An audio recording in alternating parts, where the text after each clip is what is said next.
வணக்கம். யுபிஎஸ்சி தமிழ் மாணவர்களுக்கான பகுதி. இதில தேர்வுக்கு தயாராதல் எப்படி என்பதில 21வது பிரிவு.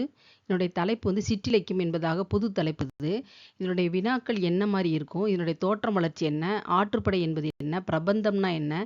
இதனுடைய காலம், அமைப்பு, எண்ணிக்கை, சில இலக்கிய சான்றுகள், தலைமை வாய்ந்த சிற்றிலக்கியங்கள் எவை? இவை போன்ற பிரிவுகள் என்ன?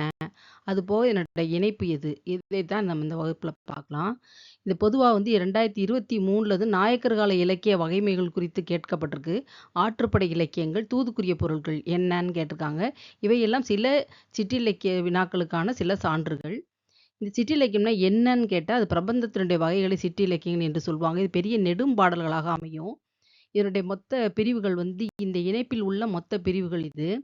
மொத்தமா சிற்றிலக்கியங்களுடைய எண்ணிக்கை 96. ஆனால் நாம் நினைவில் வைத்துக் கொள்ள வேண்டியது இந்த 14 வகை மட்டுமே போதும். அதுபோக சில சிற்றிலக்கிய சான்றுகள்.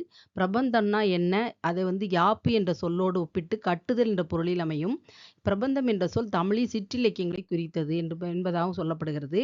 காலம் வந்து நாயக்கர் காலத்தை சொல்லுகிறோம். சிற்றிலக்கியத்தினுடைய அமைப்பு என்பது என்ன? அறம், பொருள், இன்பம், வீடு என்ற 4ல் ஏதேனும் ஒன்றைச் சொல்வது சிற்றிலக்கியம். இதுதான் அதனுடைய உட்பொருள். சான்று சில இலக்கிய சான்றுகள் இருந்தா கூட இங்க வந்து உலா மட்டும் எடுத்துக்கிறோம். பொதுவாக இந்த யூடியூப் லிங்க்ல போய் பார்த்தீங்கன்னா, சிற்றிலக்கியத்தின் முழு வகுப்பு வந்து கொடுக்கப்பட்டிருக்கு. நீங்க வந்து முழுமையாக இதில படிச்சு தெரிஞ்சுக்கலாம்.